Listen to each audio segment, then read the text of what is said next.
பகவானே, இவன் பண்ற பாவத்துக்கெல்லாம் நான் ஸ்நானம் பண்ணி வாழாதுராப்பா.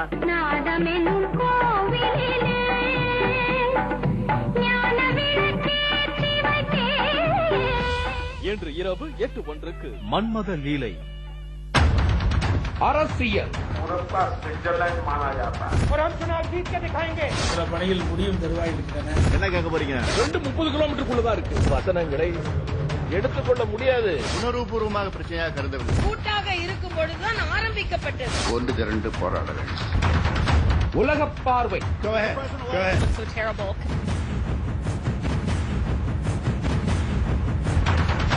விளையாட்டு.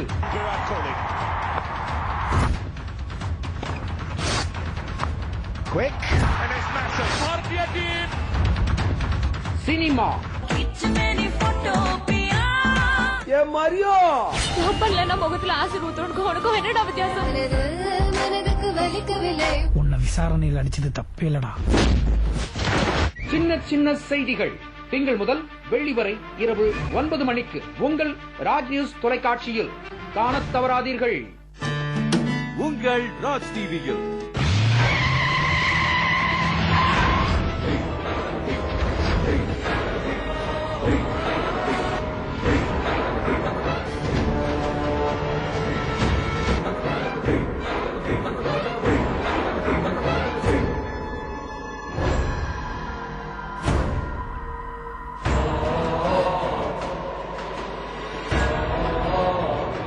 திங்கள் முதல் வெள்ளி வரை இரவு 8:30 மணிக்கு பூவிழி வாசலிலே உங்கள் ராஜ் டிவியில். உலகத்துல எல்லாருக்கும் பிடிச்ச மனச மயக்கக்கூடியது இசை. பனி விழும் மலர்வனம் உன் பார்வை ஒரு வரம். பாரம்பரியம் மிக்க ஒரு விஷயம் தான் நம்ம ராகங்கள். முல்லை மலர் மேலே மொய்க்கும் வண்டு போலே. இன்டாக்சிகேஷன், ஒரு போதை தரக்கூடிய ஒரு ராகம். காற்றில் எந்தன் கீதம். Live music and perfect blend.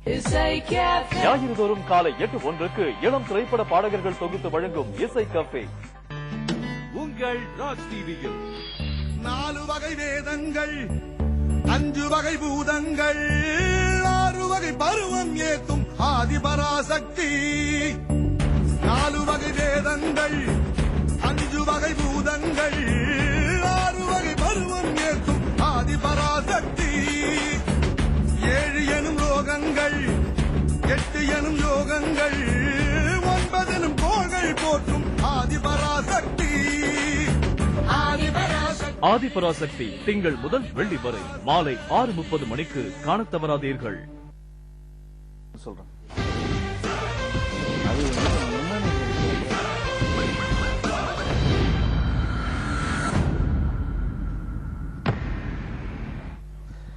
வணக்கம் நேயர்களே, சிறப்பு தேர்தல் முடிவுகள் நிகழ்ச்சிக்கு உங்களை வரவேற்பதில் மிக்க மகிழ்ச்சி. நாடே எதிர்பார்த்துக் கொண்டிருக்கும் இந்த 5 மாநில சட்டமன்ற தேர்தல் முடிவுகள் தொடர்ச்சியாக வெளிவந்து கொண்டிருக்கிறது. தேர்தலுக்கு பிந்தைய கருத்து கணிப்பில் ஏறக்குறைய 4 மாநிலங்களில் பிஜேபி ஆட்சி அமைக்கும் என்று முடிவுகள் சூடியது. அதிலும் குறிப்பாக உத்தரப்பிரதேசத்தின் தேர்தல் முடிவுகள் அனைவராலும் எதிர்பார்க்கப்படுகிறது. அதாவது 20 கோடி மக்கள் தொகை கொண்ட உத்தரப்பிரதேசத்தில் கிட்டத்தட்ட 403 சட்டமன்ற தொகுதிகள் உள்ளது. இதேபோன்று பஞ்சாபில் 117 தொகுதிகளுக்கும், உத்தரகண்டில் 70 தொகுதிகளுக்கும், மணிப்பூரில் 60 தொகுதிகளுக்கும், கோவாவில் 40 தொகுதிகளுக்குமான சட்டமன்ற தேர்தல் முடிவுகள் வெளிவந்து கொண்டிருக்கும். இந்த நிலையில் இப்போதைய முடிவுகளை பற்றி வந்து பார்ப்போம். தற்சமயம் சில முடிவுகள் வெளிவந்து கொண்டிருக்கு. உத்தரப்பிரதேசத்தில் சமாஜ்வாதி காங்கிரஸ் கூட்டணி ஏறக்குறைய 63 இடங்களில் முன்னிலை பெற்றுள்ளது தற்போதைய நிலவரப்படி. அதேபோல பிஜேபி 174 இடங்களில் முன்னிலை பெற்றுள்ளது. பகுஜன் சமாஜ் கட்சி 38 இடங்களிலும், RLD 2 இடங்களிலும், மற்றவை 3 இடங்களிலும் முன்னிலை பெற்றுள்ளது. அதேபோல பஞ்சாபிலும் முடிவுகள் தொடர்ச்சியாக வெளிவந்து கொண்டிருக்கின்றது. பஞ்சாபில் ஆளும் சிரோன்மணி அகாலிதளம் பிஜேபி கூட்டணி 12 இடங்களிலும், காங்கிரஸ் 31 இடங்களிலும் முன்னிலை பெற்றுள்ளது. இதேபோல தொடர்ச்சியாக பல மாநில முடிவுகள் வெளிவந்த வண்ணம் உள்ளது. இவையெல்லாம் இன்றைய நிகழ்ச்சியில் நாம் வந்து பேசப் போகிறோம். அடுத்தடுத்த முடிவுகளை பார்க்க போகிறோம். இன்றைய நிகழ்ச்சி நம்முடன் பங்கேற்று பேச வந்திருக்கிறார்கள் காங்கிரஸ் கட்சியிலிருந்து திரு முருகையன் அவர்கள். அவரை வரவேற்போம். வணக்கம். அடுத்து பிஜேபியிலிருந்து ஜெமிலா மேடம் அவர்கள் வந்திருக்கிறார்கள். வணக்கம் மேடம். அடுத்து ஆம் ஆத்மி கட்சியிலிருந்து திரு ஜெயக்குமார் அவர்கள் வந்திருக்கிறார்கள். அவரையும் வரவேற்போம். வணக்கம். முதல்ல வெற்றி எதிர்நோக்கி இருக்கின்ற கட்சியின் சார்பாக இருந்து பேச அழைப்போம். திருமதி ஜெமிலா, எப்படி இருக்கும் இந்த தேர்தல் முடிவுகள் அப்படின்னு சொல்லும் போது நீங்கள் எதிர்பார்த்த ஒரு வெற்றியா இது? ஏன்னா ஏறக்குறைய 200 இடங்களில் யூபி நிச்சயமாக பிஜேபி வெற்றி பெறும், ஆட்சியை கைப்பற்றும் அப்படின்னு கருத்து கணிப்பு முடிவுகளும் சொல்லியது. முடிவுகளும் அதற்கேற்ற வகையில வந்த வண்ணம் இருக்கு. இந்த தேர்தல் முடிவுகள் இன்னும் எவ்வளவு இடங்களில் அதிகப்படியாக பிடிக்கும்? ஏனென்றால் 2014 நாடாளுமன்ற தேர்தலை பொறுத்த வரைக்கும் அங்கு வெற்றி பெற்ற அந்த நாடாளுமன்ற தொகுதிகள் அடிப்படையில் பார்க்கும்போது 328 இடங்களில் பிஜேபி வெற்றி பெற்றது. ஆனால் இப்போது ஏறக்குறைய ஒரு 200 இடங்களுக்கு மேலாக வரக்கூடிய வாய்ப்பு இருக்கு. அப்ப இது சரிவுன்னு எடுத்துக்கலாமா? இந்த வெற்றி எப்படி பார்க்கலாம்? முதல்ல ரொம்ப சந்தோஷமா இருக்கு. இந்த முடிவு நாங்க எதிர்பார்த்ததுதான். உத்தரப்பிரதேசத்தை பொறுத்த வரைக்கும் நிச்சயமாக எங்களது தலைவர்கள், குறிப்பாக பிரதமர் மோடி அவர்கள் களத்துல இறங்கி ரொம்ப அரும்பாடுபட்டு பிரச்சாரம் செய்தார். அது எல்லாரும் பார்த்தோம். ஒரு பிரதமராக இருக்கக்கூடியவர் தன்னுடைய நிலையை இறங்கி தெருக்களில் கூட அவர் பிரச்சாரம்ன்றது கொண்டு வந்தது அது நிச்சயமான ஒரு வெற்றியை எங்களுக்கு அப்பவே தெரிஞ்சிருச்சு. அவருக்கு இருந்த ஆதரவு, மக்கள் கொடுத்த குரல், எப்படியான ஒரு பிரதமர் இவர், ஒரு சிறந்த ஒரு மனிதராக, சிறந்த பிரதமராக அவர் இருக்கிறத பார்க்கும் பொழுது மக்கள் நிச்சய வெற்றி கொடுப்பார்கள் என்ற நம்பிக்கை எங்களுக்கு அப்பொழுதே வந்துவிட்டது. ஆஃப்டர் டிமானிட்டைசேஷன் எல்லா பெரும்பான்மையான எதிர்கட்சிகள், அனைத்து எதிர்கட்சிகள்னு கூட சொல்லலாம், மிகப்பெரிய பொய் பிரச்சாரங்களை எடுத்து வைத்தார்கள். காங்கிரஸ் எல்லாம் பாத்தீங்கன்னா இன்னைக்கு கிட்டத்தட்ட காணாம போயிடுவாங்களோன்னு கூட தோணுது. அப்படிப்பட்ட ஒரு இடத்துக்கு வந்துட்டாங்க. அது இந்த தேர்தல் முடிவுகளும் நமக்கு அதை தெள்ள தெளிவாக காட்டுகிறது. சோ மக்களை பொறுத்த வரைக்கும்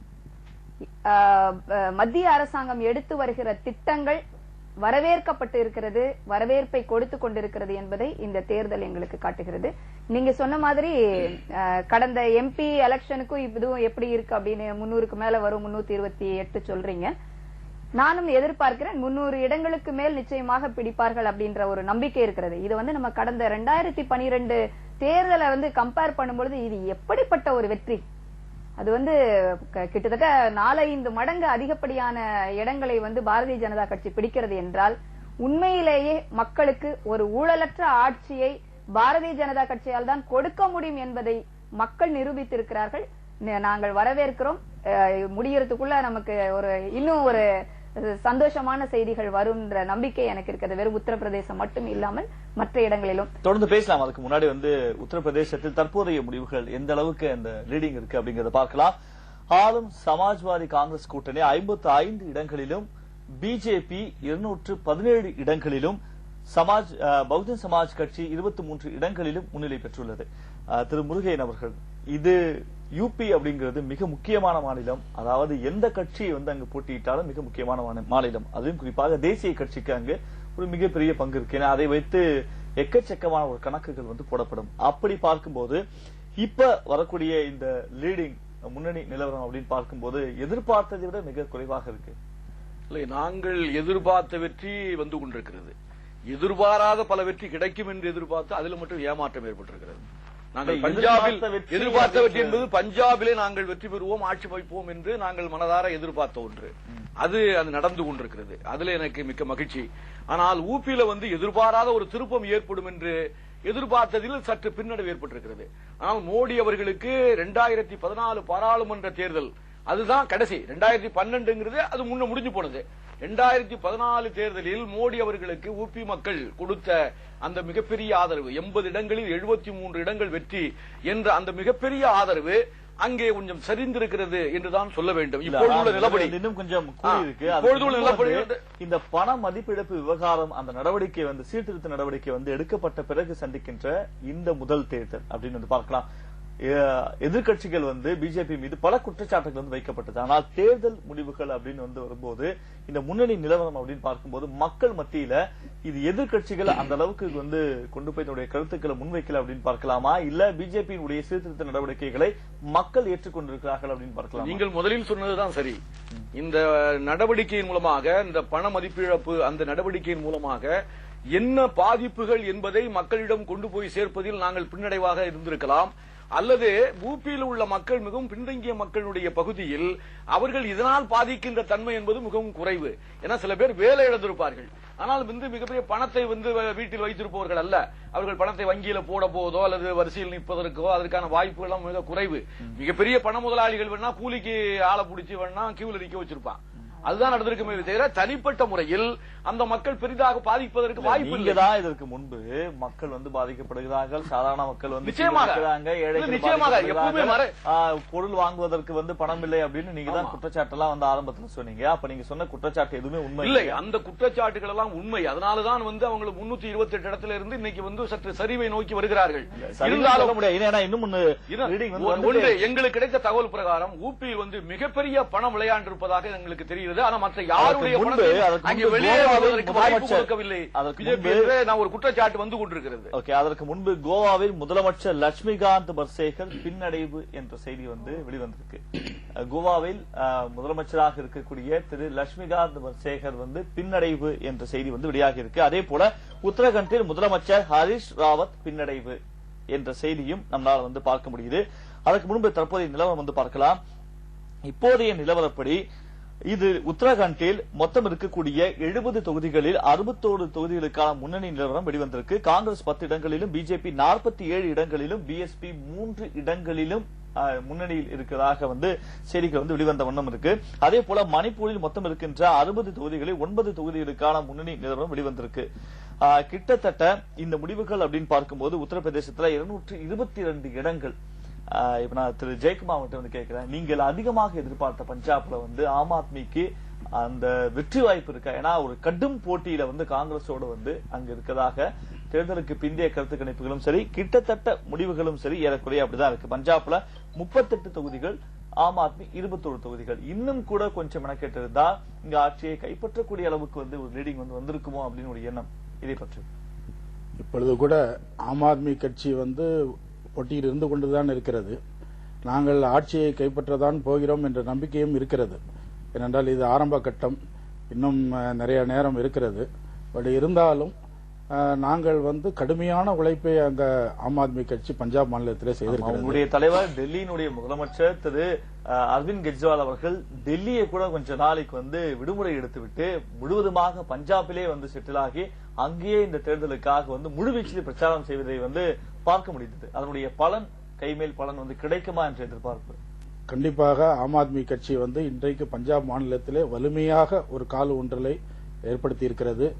ஒரு பிரதான கட்சியாக இனி ஆம் ஆத்மி கட்சி பஞ்சாப் மாநிலத்திலே இருக்கும் என்பதை இந்த தேர்தல் முடிவுகள் தெரியப்படுத்தும். அதற்கு அடுத்து கோவாவில் உங்களுக்கான இடம் எப்படி இருக்கு? ஏன்னா அடுத்து டெல்லி, பஞ்சாப், கோவா அப்படின்னு 3 கணக்குகள் உங்களால போடப்பட்டது. டெல்லியில் ஆட்சி அமைந்தது, பஞ்சாபிலும் ஏறக்குறைய கிட்டத்தட்ட நீங்கள் எதிர்பார்த்த இடங்கள் வரும் அப்படின்னு சொல்லப்படுகிறது. கோவாவில் உங்களுடைய நிலை? கோவாவில் ஆம் ஆத்மி கட்சி தற்போது ஒரு அறிமுகம் கிடைத்திருக்கிறது. மக்கள் மிகவும் வரவேற்போடு ஆம் ஆத்மி கட்சியை ஏற்றுக்கொண்டிருக்கிறார்கள். கோவாவில் அரவிந்த் கெஜ்ரிவால் அவர்கள் பெயரை சொன்னாலே மக்கள் தம்ஸ் அப் கொடுக்கிற லெவல்ல இன்னைக்கு கோவா மாநிலமானது மாறிக்கொண்டிருக்கிறது. ஆனா அது ஓட்டாக மாற வேண்டும் என்றால் இன்னும் கொஞ்சம் சமயம் தேவைப்படுகிறது. ஆம் ஆத்மி கட்சி வருங்காலங்களில் கோவாவில் கண்டிப்பாக காலூன்றும் என்று எதிர்பார்க்கப்படுகிறது. எதை முன்னிலையில் வைத்து, எதை வைத்து பிரச்சாரம் செய்தது பஞ்சாபில்? நாங்கள் பஞ்சாபிலும் சரி, கோவாவிலும் சரி, ஆம் ஆத்மி கட்சி டெல்லியில் செய்து கொண்டிருக்கிற நல்ல விஷயங்களை முன்னிறுத்தி தான் நாங்கள் பிரச்சாரத்தை மேற்கொண்டோம். டெல்லி அரசாங்கம் மக்களுக்கு என்னெல்லாம் தேவையோ அதெல்லாம் நல்ல முறையில் செய்து கொண்டிருக்கிறார்கள். இலவச மின்சாரம் 50% தள்ளுபடி செய்திருக்கிறார்கள். 20,000 லிட்டர் குடிநீர் இலவசமாக கொடுக்கப்படுகிறது. ஏழைகளுக்கு வீடுகள் கட்டி கொடுத்திருக்கிறார்கள்.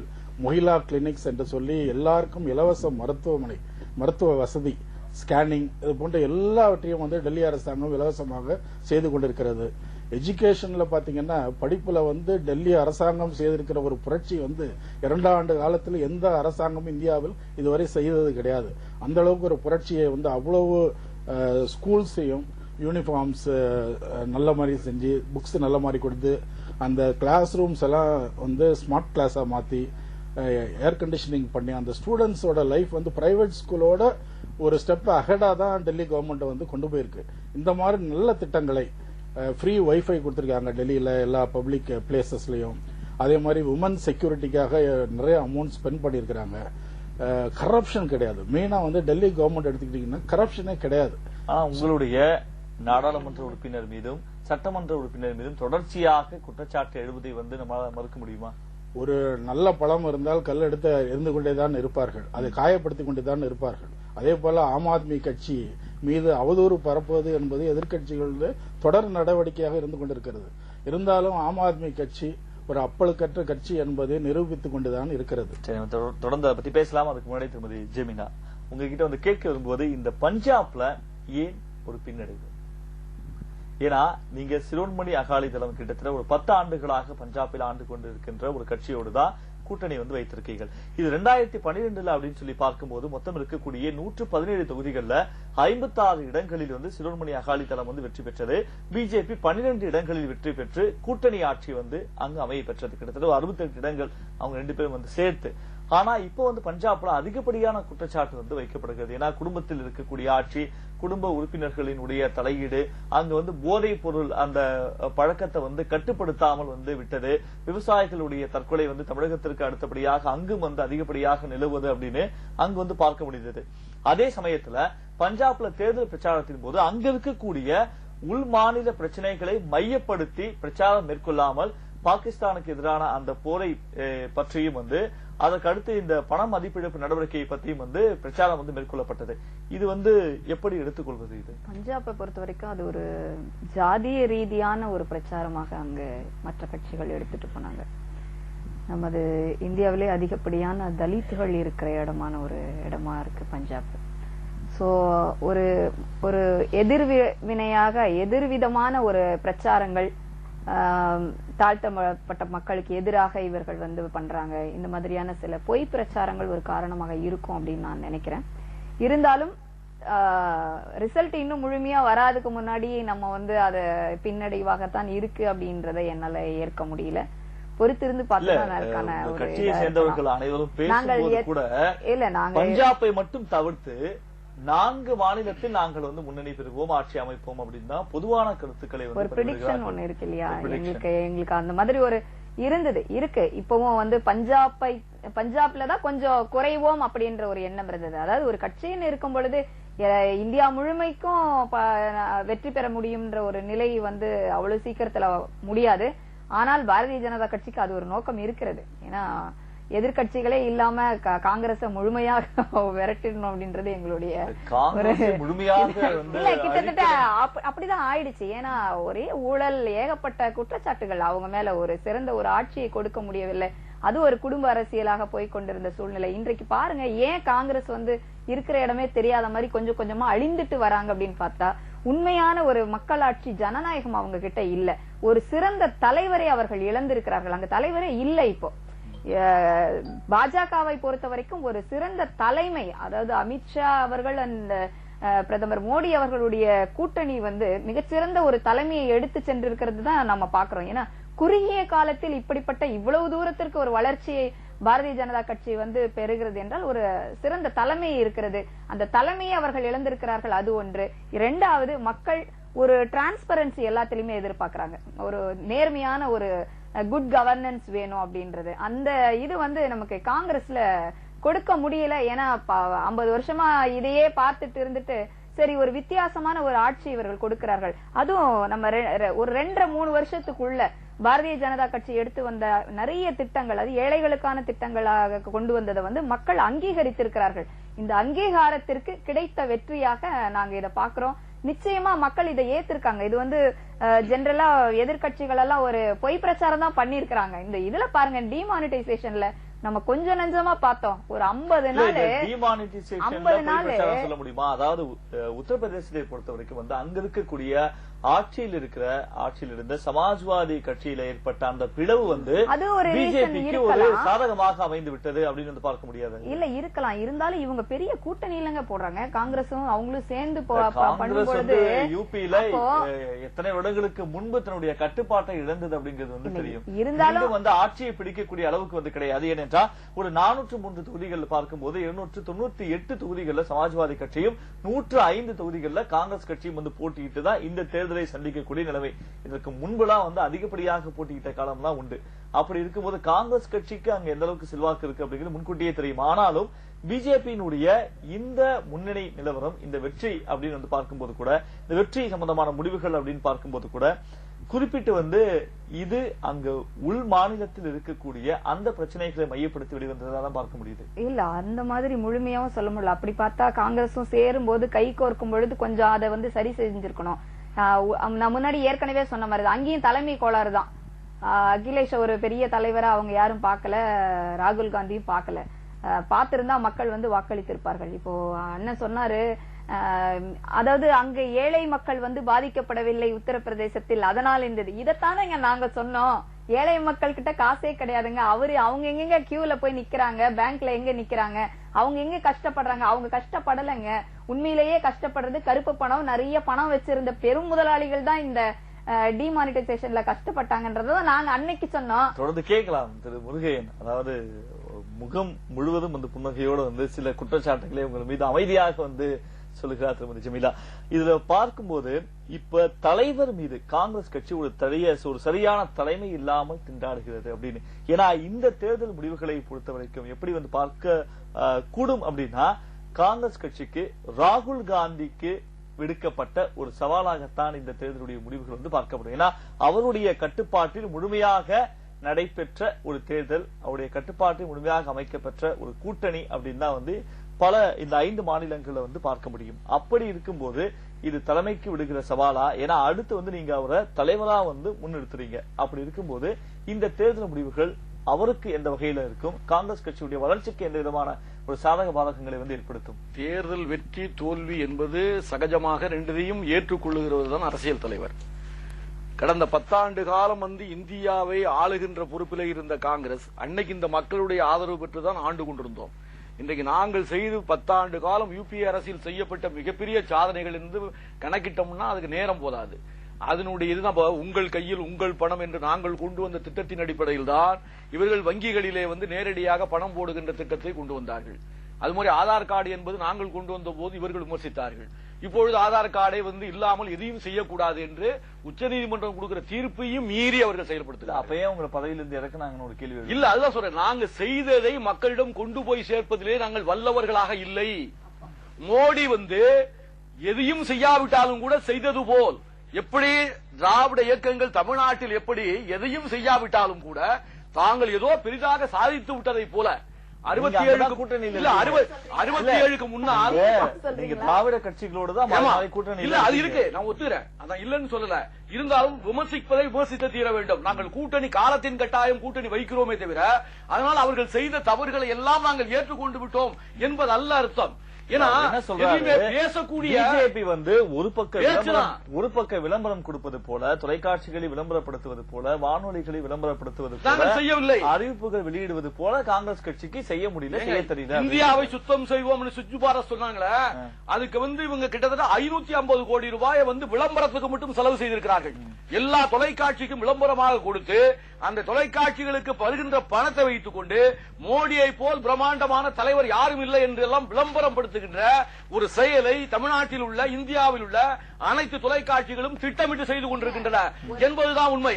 எனவே நாங்கள் பல்வேறுபட்ட திட்டங்களை இந்தியாவுக்கு கொடுத்தாலும் இன்றைக்கு இந்தியாவில் 6வது மிகப்பெரிய வல்லரசு என்று தலை நிமிர்ந்து நிற்கிறோமே, அதற்கு காரணம் மன்மோகன் சிங்கினுடைய 10 ஆண்டு கால யூபிஏ ஆட்சி. ஆனா அந்த ஆட்சியினுடைய தொடர்ச்சி தான் இன்றைக்கு பிஜேபி ஆட்சி. நாங்கள் கொண்டு வந்த திட்டத்தின் அடிப்படையில் தான் இன்றைக்கு பிஜேபி ஆண்டு கொண்டிருக்கிறது தவிர இவர்களுக்கென்று பிரத்யேகமான எந்த திட்டத்தையும் அவர் அறிவித்ததாக தெரியவில்லை. எங்கள் திட்டங்களுக்கு புதிய சாயம் பூசி புதிய பெயரிட்டு அதைதான் அவர்கள் செய்து கொண்டிருக்கிறார்களே தவிர தனியாக மோடி அவர்கள் இந்தியாவுக்கென்று ஒரு பெரிய தனித்திட்டத்தை அறிவித்ததாகவோ செயல்படுத்தியதாகவோ இல்லை. நான் ஏற்கனவே சொன்னதை போல தமிழகத்தில் எப்படி தன்னுடைய பேச்சாற்றலால் 50 ஆண்டு காலம் காங்கிரஸை வீழ்த்தி திராவிட இயக்கங்கள் ஆண்டு கொண்டிருக்கிறதோ அதே போல இந்தியாவின் அண்ணாவாக, இந்தியாவின் கலைஞராக கூட நான் பார்க்கிறேன். இன்றைக்கு மோடி இந்தியாவினுடைய திராவிட இயக்க தலைவர் போல அவர் இங்கே காட்சி அளித்துக் கொண்டிருக்கிறார். ஒரு பிற்பட்ட இனத்தில் இருந்த ஒரு தலைவர் என்றது அவருக்கு பிளஸ் பாயிண்ட் ஆயிட்டு, அதே உயர்ஜாதி வகுப்பாக அவருக்கு பின்னணி ஏற்பட்டிருக்கும். ஒரு பிற்பட்ட இனத்திலிருந்து வந்தவர் ஒரு பேக்வர்ட் கம்யூனிட்டில இருந்து வந்த ஒரு தலைவர் என்பதனால் நம்முடைய இனத்தை சேர்ந்தவர், நம்முடைய வகுப்பை சேர்ந்த ஒரு பிரதமராக இருக்கிறார், இருக்கட்டும் பார்க்கலாம், இன்னும் கொஞ்ச நாள் விட்டு பிடிப்போம் என்று மக்கள் அவருக்கு ஆதரவு அளித்துக் கொண்டிருக்கிறார்கள். ஆனால் தொடர்ந்து அவருடைய முகமூடி என்றைக்கு கிழிக்கப்படும் என்பது நிச்சயமாக தெரியும். 2019 நாங்கள் ராகுல் காந்தியா மோடியா என்ற சவாலை ஏற்கிறோம். அந்த நிச்சயமாக அவர்கள் 16 கோடி ஓட்டுகளை வாங்கினார்கள். நாங்கள் 10 கோடி ஓட்டு வாங்கியிருக்கிறோம். 10 கோடி 50 லட்சம் ஓட்டுகளை கடந்த பாராளுமன்ற தேர்தல் வாங்கியிருக்கிறோம். இடம் வேணா இந்திய நாட்டின் அரசியல் சட்டப்படி இடம் வேணா எங்களுக்கு 44, அவங்களுக்கு 280 இருக்கலாம். ஆனா முறைப்படி பார்த்தால் நாங்கள் 115 இடங்களுக்கு வந்திருக்க வேண்டும். நாங்கள் 10 கோடி 50 லட்சம் ஓட்டுகளை ராகுல் காந்தி பெற்றிருக்கிறார். அன்றைக்கும் ராகுல் காந்தியை முன்னிலைப்படுத்தி தான் நாங்கள் ஓட்டு கேட்டோம். அங்க மன்மோகன் சிங் தான் அடுத்த பிரதமர் நாங்கள் சொல்லல.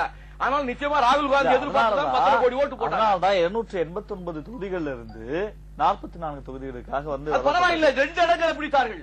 1984 ராஜீவ் காந்தி எதிர்த்து 2 இடங்களை பிடித்த பிஜேபி 2 இடங்களை பிடித்த பிஜேபி இன்றைக்கு ஆட்சிக்கு வந்திருக்கிறது. நாங்கள் 44 இடங்களில் இருந்து 440 மாறுவதற்கு வெகு நேரம் ஆகாது. மக்கள் நினைத்தால் எப்பொழுது சொன்னாங்க பிஜேபி வளர்ச்சியை நோக்கி போயிட்டு இருக்கு, இந்தியா பிஜேபி வளர்ச்சியை நோக்கி போகவில்லை அப்படின்னு ஒரு கேள்வி நீங்க சொன்ன சரியாக சுட்டிக்காட்டினீர்கள். பிஜேபி வளர்ச்சியை நோக்கி போய் கொண்டிருக்கிறது, அதில் உள்ள தலைவர்கள் வளர்ச்சியை நோக்கி போகிறார்கள்.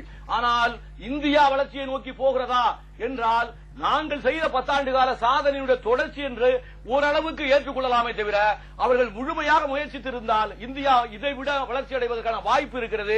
இன்றைக்கு விவசாயிகள் சாவு என்பது மிக அதிகமாக இருந்து கொண்டிருக்கிறது. என்ன இளம் பிள்ளைகளுடைய அந்த சத்துணவு என்ற அடிப்படையில் பார்த்தால் இந்தியாவில் மிகப்பெரிய அறிக்கையில் அது போன்ற பல குற்றச்சாட்டுகள் இருக்கிறது. அதையெல்லாம் நிவர்த்தி செய்வதற்கு பாரதிய ஜனதா கட்சி என்ன திட்டங்களை இடப்போகிறது என்பதுதான் கேள்விக்குறி. இதெல்லாம் தெரிந்துதான மக்கள் இன்னைக்கு ஓட்டு போடுவதாலே எல்லாம் சரி என்று சொல்லிவிட முடியாது. ஜனநாயகத்தில் மக்கள் தீர்ப்பே மகேசன் தீர்ப்பு, நான் ஏற்றுக்கொள்கிறேன். ஆனால் மக்கள் வாக்களித்து விட்டதனால் எல்லா குற்றங்களும் நல்லதாகி விடாது. அதற்கு பல உதாரணங்களை சொல்ல முடியும். குற்றவாளி என்று குற்றம் சாட்டப்பட்டவர்கள் உச்ச நீதிமன்றத்தால் புறக்கணிக்கப்பட்டவர்களே மீண்டும் ஆட்சிக்கு வந்த கதையை தமிழ்நாட்டில் பார்த்தோம். 2014 சட்டமன்ற தேர்தல், பார்லிமெண்ட் தேர்தலில் ஜெயலலிதா குற்றம் சாட்டப்பட்டு சிறையில் அடைக்கப்பட்ட பின்னாலும் கூட தமிழக மக்களுடைய ஆதரவை பெற்று இங்கு ஆட்சி அமைத்தார். எனவே ஜெயலலிதா குற்றவாளி இல்லை என்று நாம் சொல்ல முடியுமா? அப்படி அல்ல. மக்களுடைய வாக்கு பல்வேறுபட்ட நோக்கங்களில் விழுகிறது. அதுபோல இன்றைக்கு மோடியை அவர்கள் இன்னமும் கொஞ்சம் நம்பிக்கொண்டிருக்கிறார்கள். அவர்கள் முகமூடி கிழிந்து கொண்டிருக்கிறது. அவர்களுக்கு பின்னடைவு வந்து கொண்டே இருக்கிறது. நிச்சயம் 2019க்குள் அவருடைய சுயரூபம் நாட்டு மக்களுக்கு தெரியும். அன்றைக்கு ராகுல் காந்தி யார் என்பது தெரியும். ஏழை எளிய மக்களை நோக்கி நடைபோட்டுக் கொண்டிருக்கிறவர் ராகுல் காந்தி. மிகவும் எளிமையின் சின்னமாக ஒரு மிகப்பெரிய குடும்பத்து பாரம்பரியத்துக்கு சொந்தமான அவர் கூட அதையெல்லாம் மறந்து மிக சாதாரண மக்களை சந்திப்பதில் முன்னணி வகித்துக் கொண்டிருக்கிறார். அவருடைய உண்மையான சொரூபம் 2019 வெளிப்படும். நிச்சயம் அவர் இந்த நாட்டை ஆளுகின்ற பொறுப்புக்கு வருவார் என்ற நம்பிக்கையோடு நாங்கள் விருநடை போட்டுக் கொண்டிருக்கிறோம். அந்த நம்பிக்கைக்கு உங்களுக்கு வாழ்த்துக்கள். அதுக்கு முன்னாடி திரு ஜெயக்குமார், பஞ்சாப்ல பார்க்கும்போது இப்போதைய நிலவரப்படி ஏறக்குறைய 20 தொகுதிகளில் ஆம் ஆத்மி முன்னிலை பெற்றிருக்கு. காங்கிரஸ் கட்சி 50 இடங்களிலும், சிரோன்மணி அகாலிதளம் பிஜேபி கூட்டணி 25 இடங்களிலும் முன்னிலை பெற்றிருக்கு. ஏறக்குறைய பஞ்சாபில் 50 இடங்கள் மொத்தம் இருக்கக்கூடிய 117 இடங்களில் 50 இடங்களில் காங்கிரஸ் கட்சி முன்னிலை பெற்றிருக்கு. ஆனா அதே சமயத்தில் உத்தரப்பிரதேசம் பார்க்கும்போது ஏறக்குறைய தற்போதைய நிலவரப்படி 250 இடங்களில் பிஜேபி முன்னிலை வகிக்கிறது. ஆட்சி அமைக்க தேவையான மொத்தம் இருக்கக்கூடிய 403 இடங்களில் உத்தரப்பிரதேசத்தில் 202 இடங்கள் என்ற பெரும்பான்மை தேவைப்படுகிறது. ஆனால் தற்போதைய நிலவரப்படி 250 இடங்கள் முன்னிலை பெற்றிருக்கு. இது இன்னும் அதிகப்படியாக கூடுமா, இல்ல பல பேருடைய கணிப்பு நாடாளுமன்ற தேர்தலில் பெற்ற வாக்குகள் அடிப்படையில் அந்த 328 இடங்களை கூட பிடித்து விடுமோ என்ற சந்தேகமும் இருப்பதாக தெரிகிறது. அந்த அளவுக்கு முன்னிலை நிலவரம் நம்மளால பார்க்க முடிகிறது. இந்த ஆம் ஆத்மி பொறுத்த வரைக்கும் இந்த 20 இடங்கள் இப்போதைய முன்னிலை இது நீடிக்குமா, இது அதிகமாகுமா, எப்படி இருக்கும்? இது கண்டிப்பாக இது அதிகமாகத்தான் கூடும். இது ஒரு ஆரம்ப நிலை என்று முதலே நான் சொல்லினேன். அதனால ஆம் ஆத்மி கட்சி அதற்கான உழைப்பை போட்டுக்கிறது. மக்கள் ஆம் ஆத்மி கட்சியை அவ்வளவாக வரவேற்றிருக்கிறார்கள் பஞ்சாப்ல. ஏன்னா டெல்லி முதலமைச்சர் அரவிந்த் கெஜ்ரிவால் என்று பார்க்காமல் பஞ்சாப்ல அவர் போகும்போதெல்லாம் அவர் ஊருக்காரராகவே பார்த்தாங்க. எங்க கெஜ்ரிவால் நம்ம மாநிலத்தில் சிஎம் கேண்டிடேட்டா நிப்பாரான்னு கூட அங்க எதிர்பார்த்தாங்க. அந்த அளவுக்கு மக்கள் எதிர்பார்ப்போடு இந்த இடம். அதனால கண்டிப்பாக நிலவரங்கள் மாறும். மேலும் யூபி எலெக்ஷனை பத்தி நீங்க சொன்னீங்க. யூபி எலெக்ஷனை பாத்தீங்கன்னா விளம்பரம் தான் வியாபாரம். இன்னைக்கு அதை பிஜேபி ரொம்ப அருமையா பண்ணிருக்காங்க. வியாபாரத்தை ரொம்ப அருமையா பண்ணிருக்காங்க. கார்பரேட்டுகள் உதவியோட வியாபாரத்தை நல்லா அழகா பண்ணிருக்கிறாங்க. அதே மாதிரி ஊழலுக்கு மறுபெயர் தான் காங்கிரஸ் சொல்லலாம். சுடுகாட்டிற்கும் கல்லறைக்கும் இருக்கக்கூடிய வித்தியாசம், தீபாவளிக்கும் ரம்ஜானுக்கும் இருக்கக்கூடிய வித்தியாசம் அப்படிலாம் பிரச்சாரம் செய்யப்பட்டது. அது மட்டும் இல்லாமல் தொடர்ச்சியாக பல முறை பல கட்டங்களாக நம்முடைய பாரத பிரதமர் திரு நரேந்திர மோடி அவர்களும் பிஜேபியுடைய கட்சி தலைவர்களும் ஏறக்குறைய சாதாரண மக்களை போல நடந்து மக்களோடு மக்களாக ஈடுபட்டு வாக்குகளை சேகரித்ததை நம்மால பார்க்க முடிந்தது. ஆம் ஆத்மியினுடைய உத்தியா என்னன்னு தெரியல. அவர்களுக்கும் அந்த அளவுக்கு மக்களை சந்திக்கக்கூடிய